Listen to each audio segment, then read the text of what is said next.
Xin chào everyone, and this is G. Welcome to Pinoy Dutch Family Vlogs.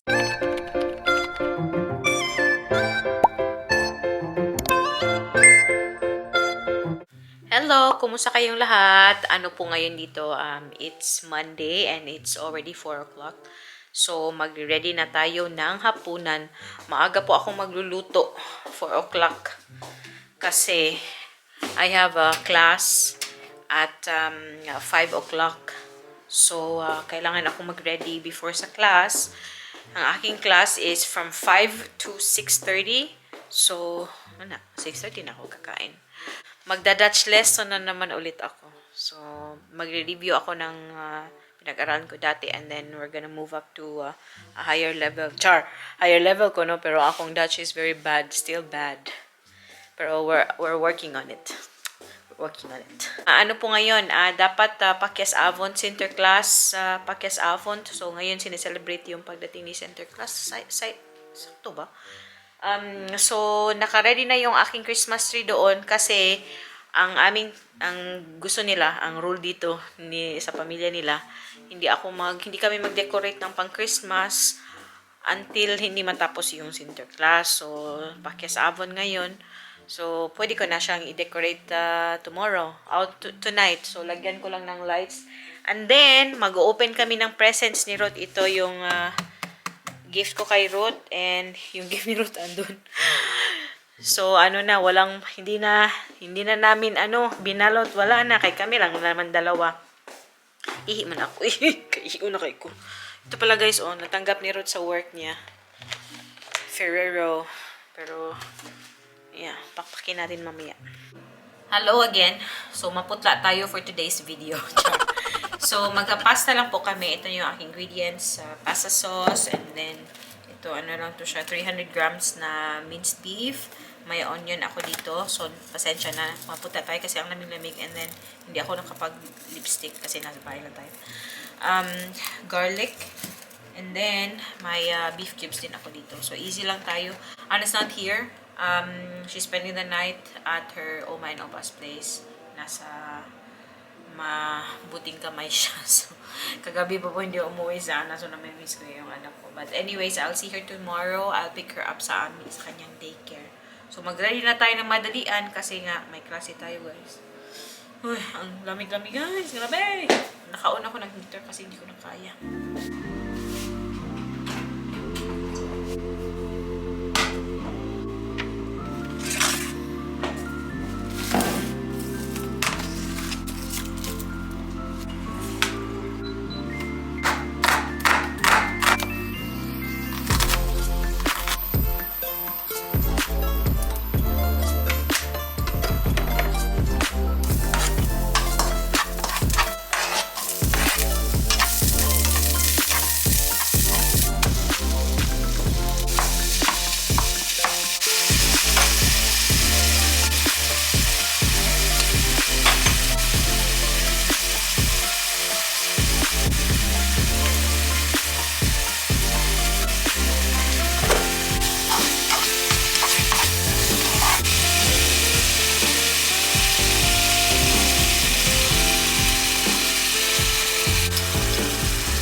Maglagay ako ng lip gloss or lipstick guys. Ay, lip balm lang pala kasi nagda-dry. Mandilim pala. By the way, i-move namin yung yung aming TV, if you remember, nasa gitna yung aming parang accent wall ganito, yung lagayan ng TV, nasa gitna siya. Pinush namin doon talaga kasi anyway, doon lang naman hanggang doon yung aming sofa. So this spot here, itong empty na spot na to, lalagyan namin yung kitchen set ni Ana kasi binilhan siya ng kanyang lolo. So, malaki kasi siya, doon namin siya ilalagay. So, lately, Ana, nahihilig si Ana sa magluto-luto. Nasaan na ba yung lipstick ko? Ay, pasensya na guys, medyo ano tayo for today's video, medyo ngarag. Alam nyo lang yung akong kaagi ganihang buntag hangtod karon. Ay, grabe ka busy guys. Busy kayang life but I can't complain. Maginanita ba? Ito lang yung lip gloss ko guys, yung ano ba to? Labello Cherry Shine. Ayan. Ayan ko guys, it's very dry. And later, before my class,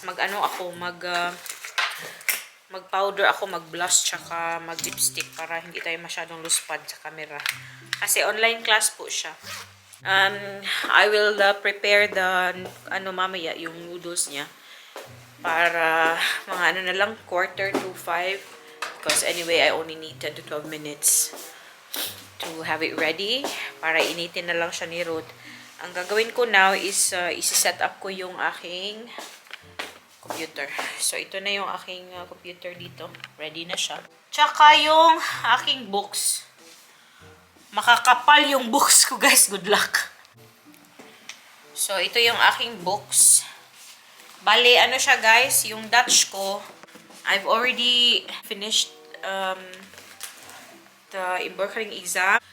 Nakaabot pa ako sa A2 level because at the moment, I think yung requirement is B1. So, fortunately, nakaabot ako sa A2. So, tapos na ako. Wala na akong iisiping exam. Yun. But, because hindi ako nag-aral formally ng Dutch and gusto ko talagang mag-aral, like, sit in a class or have a teacher talaga na mag-explain everything if may questions ako about sa language or sa grammar and all that. So, this is the second time that I enrolled sa Dutch lesson.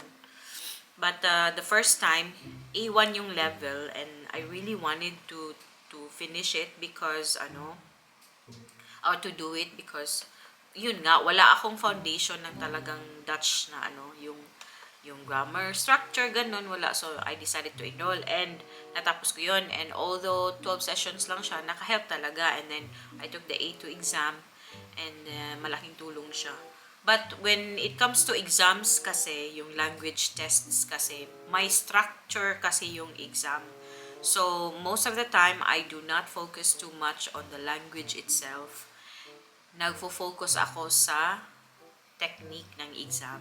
Yun naman talaga. Of course, importante na alam mo yung vocabulary and also yung a little bit of grammar. But then, importante talaga yung technique.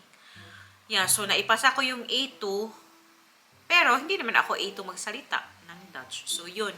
Nag-enroll ako and fortunately, nakakuha ako ng stop budget. Kung alam niyo yung stop budget, yung sa mga nasa Netherlands, yung stop, S-T-A-P, stop ang pag-pronounce dito. Yung stop budget or budget, ano po siya, magbibigay yung government ng 990 euro para mag-enroll ka sa mga courses na gusto mo. Magpili ka lang ng courses. So, you can avail once a year. So, luckily, nag-grant yung aking application. The first time was not granted. So, the second time, nag-grant yung aking application and ginamit ko siya to enroll sa isang Dutch school. So, yun, mag-umpisa na yung aming lesson today. So, introduction lang naman today. And next week talaga, formally, magsa-start yung aming lesson. So, I'm very excited at the same time. Nervous kasi estudyante naman ulit ako. So, chika na tayo ng chika. Baka paig na yung aking pasta sauce. So, chika muna guys. So, ito na yung aking pasta sauce. Dali lang talaga gawa ng pasta, no? Kasi may na naman, may ready na sauce ba? Tikman natin. Ayoko talaga sa guys, masyadong mainit na pagkain.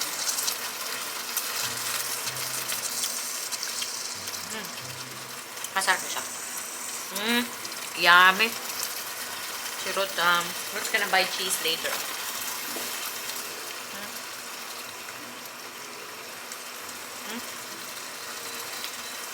Hinaan na natin ito apoy.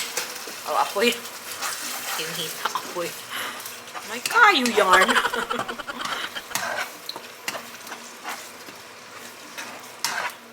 yung ano na naman, yung pasta yung aking i-ready. Yung spaghetti noodles yung aking gagamitin kasi yun yung gusto ni Ruth. Yung ano pa pala, yung pasta is one of Ruth's favorite dishes talaga. So, doesn't complain when I say, oh, do you want pasta tonight? Sabi niya lang talaga, of course. Magulo yung aming table. Doon na lang ako sa kitchen table namin mag-study mamaya kasi ano naman, okay lang kasi may noise cancelling naman yung aking headphone. Bibili pa ako ng Bluetooth na headphone, guys, para sa aking computer kasi ano ba yung aking headset talaga, yung ganito talaga na headset ba. Luma na siya and then nagpa-function siya pero natanggal yung parang para sa tenga para hindi siya masakit. Yung parang foam dito sa tenga ba. Kinakabahan ako, guys, sa aking lesson. These days, I'm supposed to to avoid sweets pero madami kaming chocolate kasi nga kagabi Pakyas Avon early namin sinelebrate yung Pakyas Avon yung sa Sinterklaas sa family ni Ruth. So nagpunta kami we went to Ruth's parents' place and we had dinner. And then after that, nagbigay sila ng mga gifts. So maraming chocolate na natanggap. Tuwang-tuwa si Ana, guys, sa pag-unwrap ng mga gifts. So, yung mga gifts namin ni Ruth para sa isa't isa, ipakita ko sa inyo mamaya, guys. Hindi na talaga kami nag-effort na mag-wrap kasi nga, lang, sa papel ba. Alam na naman namin kung ano yun. Pero sabi ko kay Ruth, the thought lang that we unwrap, we unbox, or we open the presents sa exact na day, yung thought lang ba, para ma-feel din namin. So, kasi dito, praktikalan kasi, guys, tinatanong muna kung anong gusto mong gift, ganun. Sa atin kasi sa Pilipinas, mahiya tayong sabihin kung anong gusto natin ba. I'm not sure these days kung paano, but sa circle ko or sa family ko, normally when you ask somebody kung anong gusto nilang gift, hindi natin sinasabi kasi nahihiya tayo ba. Siyempre may mga gusto tayo, no? Pero nahihiya tayong sabihin talaga ba kasi baka mahal or mas mahalan sila or baka ganito ganyan. But here, tinatanong talaga nila kasi practical naman talaga. So kung normally when they ask me like anong gusto mo sa birthday mo, so with Ruth I'm comfortable to ask like, oh, magkano budget mo? So magkano budget, ganito ganyan. So yeah, I like this one, but hindi ko alam, hindi ko sinabi kay Ruth kung anong gift ang gusto ko this time. But he knows that I like it. Because when we were on vacation, he saw me checking it out. Sabi niya lang, alam mo ba kung anong gift ko sa'yo? Sabi ko, oh, hindi ko alam. Sabi niya, may idea ka na. Sabi ko, yeah, but I'm not sure kung ano. Ganito, ganyan. Kala ko pa naman, guys, bigyan ako niya ng air fryer. Kasi sabi ko sa kanya, bili na lang tayo ng air fryer. Kasi nga, para hindi na ako papunta-punta doon sa labas sa deep fryer namin. Gusto kong bumili ng air fryer. So, mahal pa naman siya. Hindi pa naman siya masyadong mura. So, ako na lang ang bibili. Mag-save ako para dyan. But si Ruth, tinanong ko siya, uy, alam mo ba kung anong bibigay ko sa'yo? Kasi kailangan niya talaga. So, sabi niya, gusto kong bumili ng yung bibigay ko sa kanya. Gusto kong bumili. Sabi ko, wag mong bilhin kasi yun yung in-order ko na. So, alam na niya. So, yun. Pakita ko sa inyo mamaya. Kain tayo, guys, Ferrero.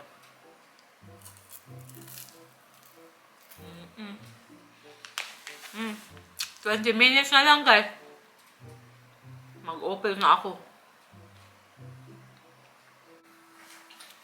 So, yan na, guys. Nag-lipstick ako ng konti. 2 minutes na lang and mag-start na yung aking lesson. Naalala nyo yung pinakita ko dati, yung natanggap ni Mr. na pen sa kanyang work? Ito. Parang same siya ng same siya ng Parker na pen.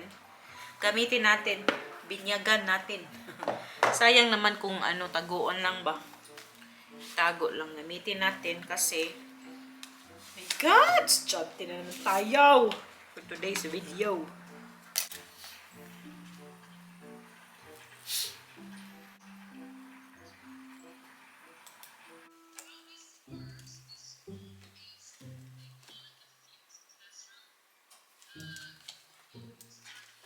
Xin chào! So, tapos na ang aking klase. 1 hour and a half lang today. But next time, 3 hours na. And, andito na si Ruth. Oh, nag-ano sa spaghetti.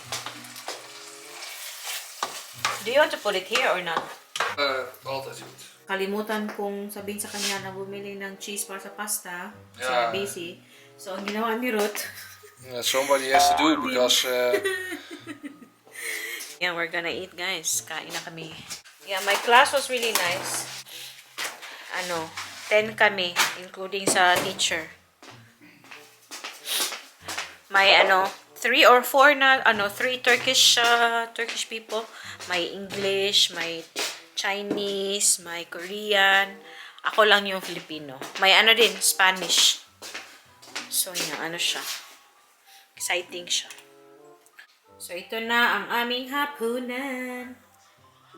It's makalik, Papa. Kain na kami, guys. Kain tayo. Kain tayo. Buang, when you say kain tayo, it means let's eat. Kain. eet smakelijk. Eat smakelijk. Tapos na kaming kumain. Natalo ang Japan, guys. Nanood kami ng match. Talo ang Japan. Out na sila sa World Cup. Hoy. Ja, we're all getting old, man. Pagod na pagod ako. Pagkatapos namin kumain, nagligpit ka agad ako. Para wala na akong isipin bukas. Pagod na pagod ako, guys. Grabe. Ang haba ng araw na to. So, ang gagawin namin ngayon, mag-open kami ng... Papa, your tummy looks big like that. So, mag-open kami ng mga kadocha. Ja, small present. Small presents. So, ito yung akin. What? See? We don't even wrap our presents anymore.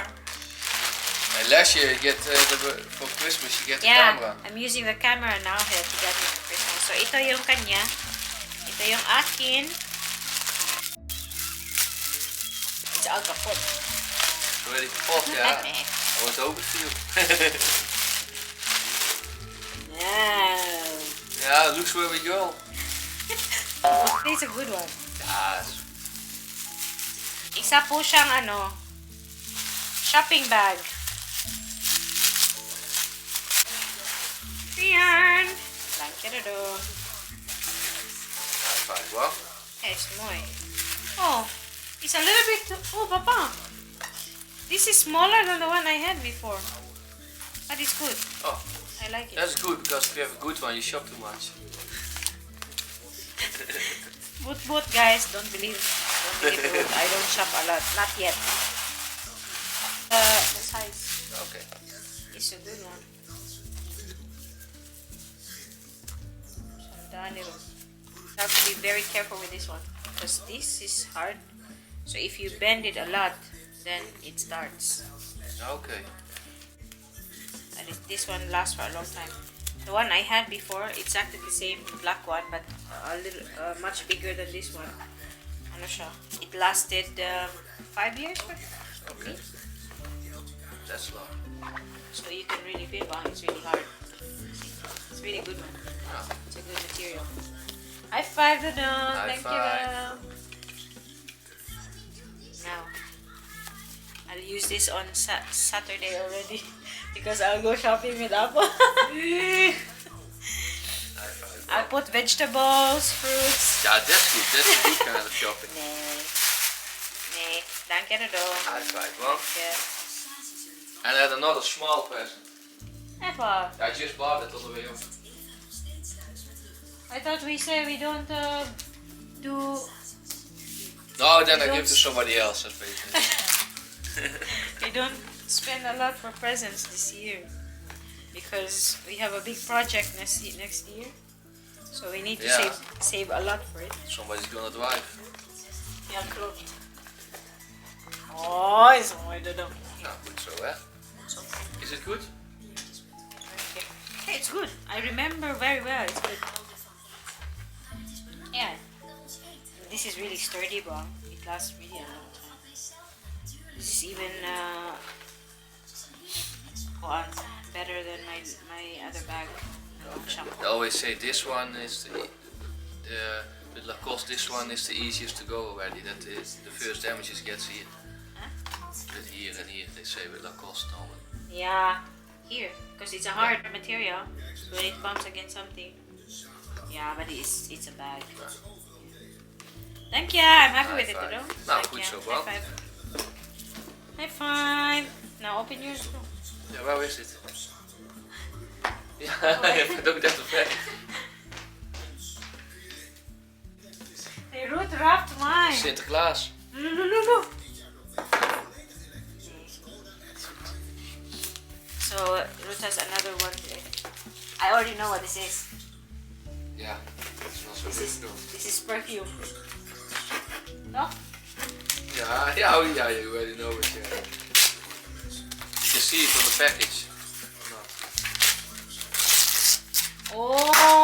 Oh, high five. High five, what? Good one? Yeah. This is for men. Nee, it's not fun. It's what? Yeah. Nee, Really? this was for a woman one. Yeah. It is baby. I have a lot of perfume, so it means You smelly. I'm smelly. It's for his gaming. Wow, my Calvin Klein perfume is off. The obsessed one. Did you know? No, okay. What? That my Calvin Klein is off. Nee, I didn't know. Yeah? Nee, I It's didn't good know. timing. It's off. The one before. I looked for perfume. I saw a few and I think What's this? Calvin Klein normally. I don't know. Normally it's Oh. Ah, so you have to change it. This is like Kuandudu. Refill. Oh, I don't know. Ay. Guys, pag naglagay pala kayo ng perfume, huwag niyong i-rub. Masyado. Oh, it's good ba? It smells fresh. I don't have this kind of scent. It's like a cologne. I didn't. Dat is goed, er was no test, so I just bought it on Yeah, boogie this the year. gamble. That's what you always do. It's like, oh, yeah. Yeah, we normally Yeah. do close to just buy and It smells fresh, no? I think this is also for men. yeah. Yeah.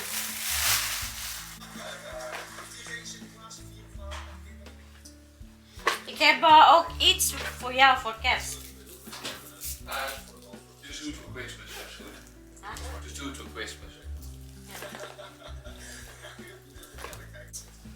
High five. High five, man. And this is the cadeau for Ruth. Ito yung bagong gaming niya, guys. Kasi, tingnan nyo to. Ito yung ginagamit namin. Pero, wala. Kapot na to because Anna always Yeah, but I already have for a long time, so it's Yeah? really like this is kapot and here is not 100%. There's no battery in it. Oh, matching color mo. Yeah, high five. It's really nice, ba? Thank you. High five, man. High five! Yun na po yung aming, yun na yung aming paano, what do you call it ba? Pakyes Avon. What do you mean by pakyes? Package is like opening of the package. Ah, yun pala yung meaning. Yung yun kasi yung I think Sinterklaas is more important than Christmas. Christmas itself here, no? A celebration, yeah, for the kids it Celebration. is. Normally with Sinterklaas I get more presents when I was young than Yeah. on Christmas. So, sabi ko kay Ruth, gusto kong ipaano kay Ana ba na yung kultura natin na talagang Pasko yung importante ba. Sinterklaas is important here, but gusto ko ding introduce kay Ana na ganito sa Pilipinas ang Pasko, ganyan. So, we will also celebrate Christmas. So, yeah, I'm pretty happy with the present today. High five, man. Digpit muna natin to.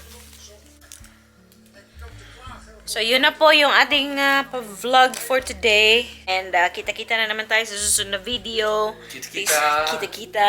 Please like and subscribe sa aming channel, Pinoy Dutch Family. And mush mush babush. Mush, mush, mush. Ingat!